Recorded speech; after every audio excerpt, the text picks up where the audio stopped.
Every summer, football's rules get rewritten.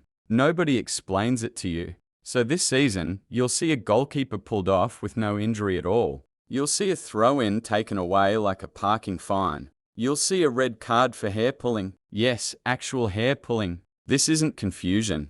It's the new law. Here's exactly what changed and why. 3 rules attack time wasting directly. First, get injured and you're off the pitch for a full minute. Not 30 seconds, 60. Second, throw-ins and goal kicks now have a 5-second clock. Too slow on a throw-in and it goes to the other team. Too slow on a goal kick and the opponent gets a corner. Free. Third, substitutions get 10 seconds to actually leave the field. Did you know that a like turns into a soccer ball? Check it out using the button below. And don't forget to subscribe. Thanks. Miss that window and your team plays down a man for a full minute. 3 rules. 1 target, stop players stealing time. Why now? Because adding stoppage time never worked. 6 minutes, 8, 10, tacked on at the end. That didn't stop time being stolen. It just moved the theft to later in the match. So this year, the league stopped adding time back. It started preventing the loss in the first place. Same 90 minutes. More actual football inside them.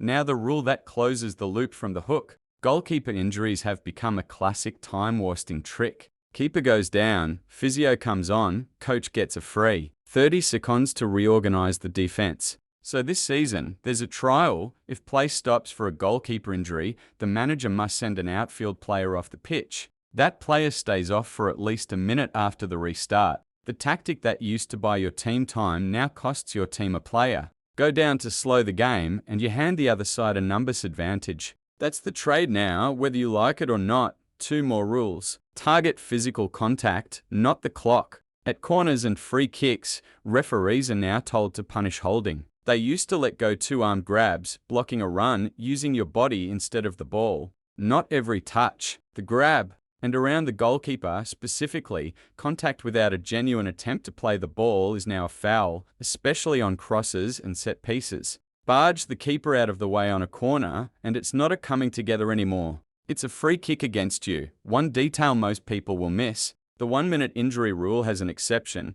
If the player who committed the foul gets booked or sent off, the injured player can return immediately. No waiting. The rule punishes stalling, not real contact. Same logic runs through the hair-pulling call. Deliberate, forceful, meant to yank someone down? Red card. Same action, less force? Yellow. Same foul, 2 different punishments, depending on intent, 1 more change, off the pitch. The Premier League's review panel, the group that judges controversial refereeing calls, will now publish its full written decisions. Before, that stayed private and only bits leaked to fans. Now the full reasoning is public. Next time a big call gets debated, you'll be reading the actual explanation, not guessing. None of this came from nowhere. Almost every rule here was tested at this summer's World Cup. First, the countdown clocks, the substitution limit, the stricter set-piece calls. The league watched it work on the biggest stage in football, then brought it home. It's also why the season started a week later than usual.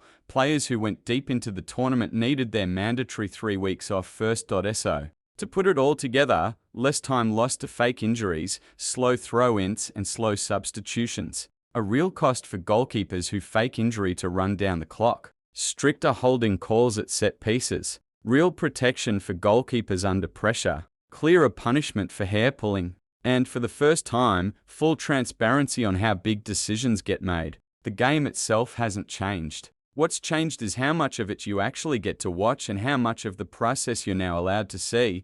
The game didn't change. You did. You're welcome. Subscribe if you like this. It really means a lot.